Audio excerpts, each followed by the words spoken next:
Hakiyetlerden biri.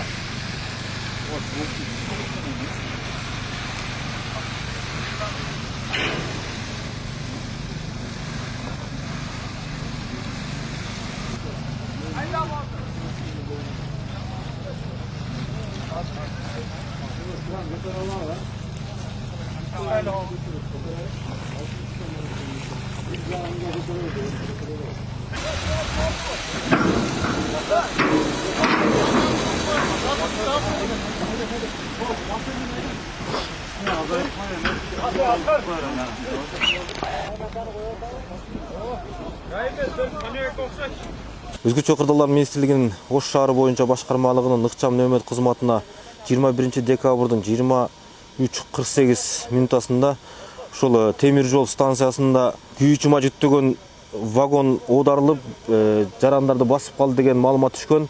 Кырсык болгон жерге келгенде чындыгында бир жаранды ошол вагон астында басылып калган, вагон кулап түшүп. Экинчи жаран бул жабыркаган Ош облустук ооруканасына тез жардам кызматы менен жеткирилген. Кырсыктын кесепеттерин жоюуга өзгөчө кырдаалдар министрлигинин республика өзүнчө куткаруучулары, Ош облустук башкармалыктын өрт куткаруу бөлүгү Кара Суу районунда жайгашкан.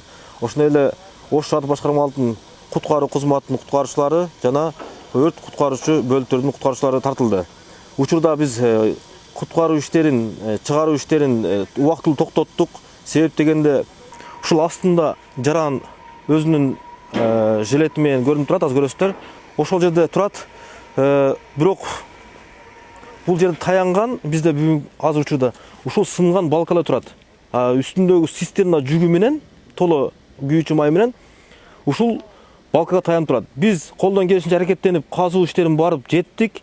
Бирок ушул балканы кыймылдатуудан биз коопсуздук чарасын эске алып, биздин өзүбүздүн куткаруучулардын да коопсуздугун эске алып, ошол кыймылдатканга токтотуп койдук издөөчтөрүн. Себеп дегенде биз ошол жерге барганга чейин аныкталды.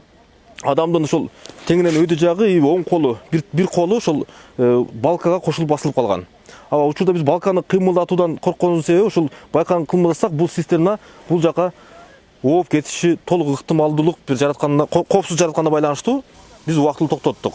Басылып калган жаранды чыгаруу иштери бул ошо качан ошо слив болуп, төгүлүп бүткөндөн кийин ошо цистернаны жылдырганда гана алынат.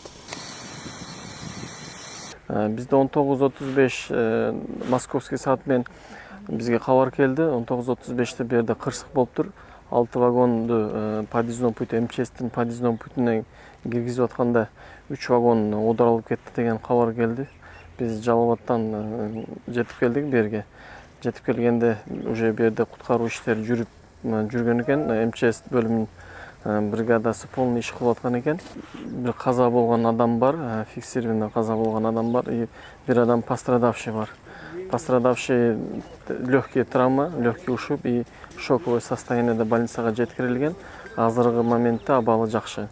Бир адам каза болду, ал составитель поездов. Азырынча куткаруу иштери дагы эле жүрүп жатат.